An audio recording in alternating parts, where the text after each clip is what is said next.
वैदिक परंपरा की बड़ी धुन में एक आवाज है जिसके बारे में कहा जाता है कि वह खुद यूनिवर्स की फ्रीक्वेंसी पर वाइब्रेट करती है। यह एक ऐसा मंत्र है जो इतना पावरफुल है कि पुराने ऋषियों का मानना था कि यह किस्मत पलट सकता है। यह लाइलाज बीमारी को ठीक कर सकता है। यह मौत को भी रोक सकता है। यह महामृत्युंजय मंत्र है। ओम त्र्यंबकम यजामहे। हम इसे मंदिरों में, योग स्टूडियो में और यहाँ तक कि हॉस्पिटल में भी बजते हुए सुनते हैं। लेकिन क्या हम सच में इन पुराने अक्षरों में छिपे सिंबल को समझते हैं?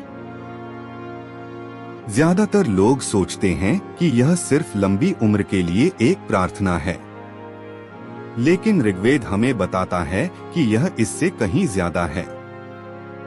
यह मोक्ष लिबरेशन का एक फॉर्मूला है। यह इस नाजुक शरीर में हमेशा जीने के बारे में नहीं है।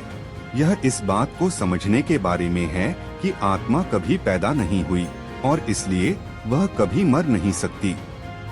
यह मंत्र भगवान शिव त्र्यंबक 3 आँखों वाले को समर्पित है।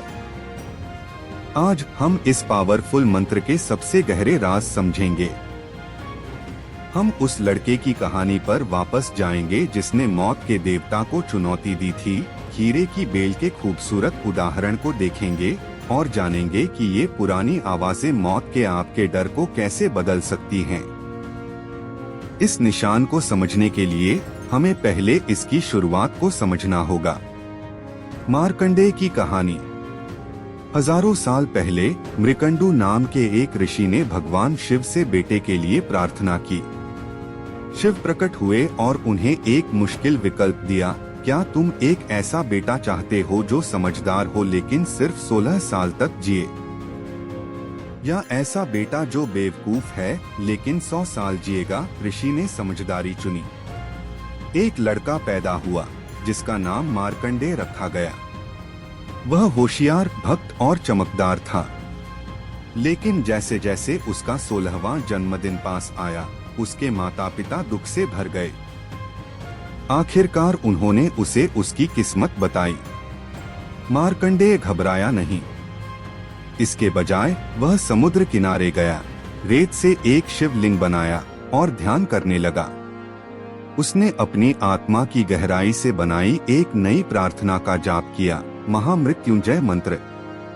अपने 16वें जन्मदिन पर यमराज, मृत्यु के देवता, अपने बड़े काले भैंसे पर सवार होकर आए। उन्होंने मार्कंडेय की आत्मा को उसके शरीर से बाहर निकालने के लिए अपना फंदा डाला। डरकर लड़के ने शिवलिंग को गले लगा लिया। अचानक लिंग फट गया। भगवान शिव अपने सबसे डरावने रूप में प्रकट हुए, कालांतक, समय को खत्म करने वाले। इस बात से बहुत गुस्सा थे कि प्रार्थना के दौरान मृत्यु ने उनके भक्त को छूने की हिम्मत की। शिव यमराज को लात मारी और उन्हें हरा दिया। मार्कंडेय को हमेशा जवानी का वरदान मिला।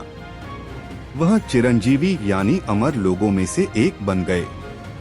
यह कहानी इस बात का प्रतीक है कि सच्ची भक्ति समय और कर्म के नियमों से परे जा सकती है। अब मंत्र को ही समझते हैं। यह इस बात से शुरू होता है, ओम त्र्यंबकम यजामहे। त्र्यंबकम का मतलब है 3 आँखों वाला। यह पहला बड़ा प्रतीक है।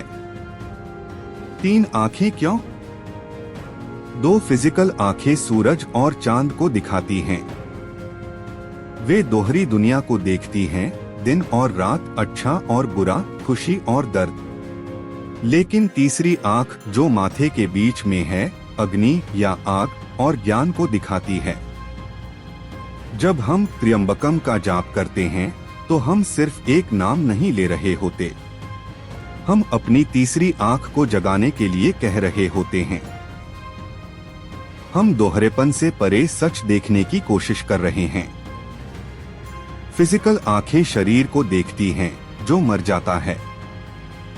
तीसरी आँख आत्मा को देखती है जो हमेशा रहने वाली है। फिर आता है सुगंधिं पुष्टिवर्धनम। सुगंधिं का मतलब है खुशबूदार, खुशबू हल्की होती है। आप इसे देख नहीं सकते, लेकिन महसूस कर सकते हैं। शिव जीवन का हल्का सार है। जैसे एक फूल बिना मेहनत के अपनी खुशबू फैलाता है, वैसे ही भगवान की मौजूदगी हर चीज में फैली हुई है। पुष्टिवर्धनम का मतलब है पोषण करने वाला। शिव को अक्सर विनाशक के तौर पर देखा जाता है, लेकिन यहाँ वे माली हैं। वे हमारी सेहत, हमारी दौलत और सबसे जरूरी हमारी आध्यात्मिक तरक्की का पोषण करते हैं। वे आत्मा के लिए खाद हैं। अब हम मंत्र के सबसे सुंदर और मुश्किल निशान पर पहुंचते हैं। उर्वारुकमिव बंधनम मृत्योर्मुक्षीयमामृता। इसका मतलब है, जैसे पका हुआ खीरा बेल के बंधन से अलग हो जाता है, वैसे ही वह हमें अमरता के लिए मौत से आजाद करे। खीरा ही क्यों, फूल या आम क्यों नहीं? सोचिए कि अलग अलग फल कैसे तोड़े जाते हैं। अगर आप पेड़ से हरा कच्चा सेब तोड़ने की कोशिश करते हैं, तो आपको उसे मोड़कर फाड़ना पड़ता है। इससे पेड़ को चोट लगती है और फल कड़वा होता है। यह एक हिंसक, दर्दनाक मौत की निशानी है, तब मरना जब आप अभी भी अपनी इच्छाओं और ईगो से जुड़े हों। लेकिन एक खीरे या खरबूजे को देखिए, जब वह पूरी तरह पक जाता है, तो बेल से उसका कनेक्शन अपने आप कमजोर हो जाता है। वह बस खुद से अलग हो जाता है। बेल उसे नहीं पकड़ती और वह बेल को नहीं पकड़ता। वह आसानी से गिर जाता है। यह मंत्र की मुख्य सोच है।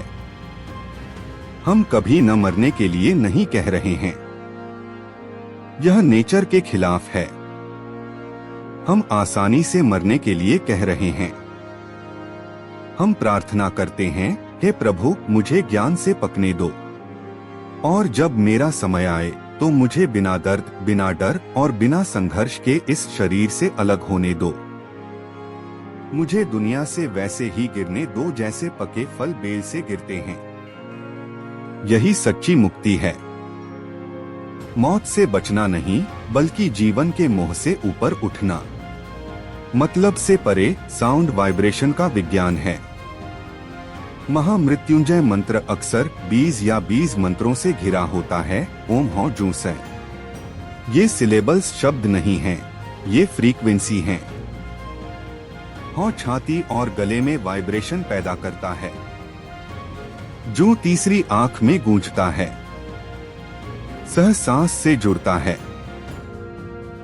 साउंड थेरेपी पर मॉडर्न स्टडीज बताती हैं कि रिदम में जाप करने से ब्लड प्रेशर कम होता है, हार्ट रेट कम होता है और दिमाग के हेमिस्फेयर्स सिंक्रोनाइज होते हैं। जब आप इस मंत्र का 108 बार जाप करते हैं, तो आप असल में अपने शरीर के चारों ओर वाइब्रेशन की एक शीट बना रहे होते हैं। वेदों में इसे रक्षा कवच, एक प्रोटेक्शन आर्मर कहा जाता है।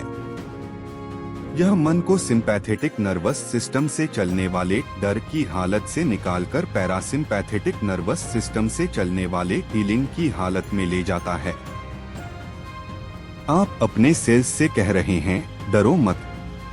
3 आंखों वाला देख रहा है, जिंदगी में मौत ही एकमात्र पक्का है।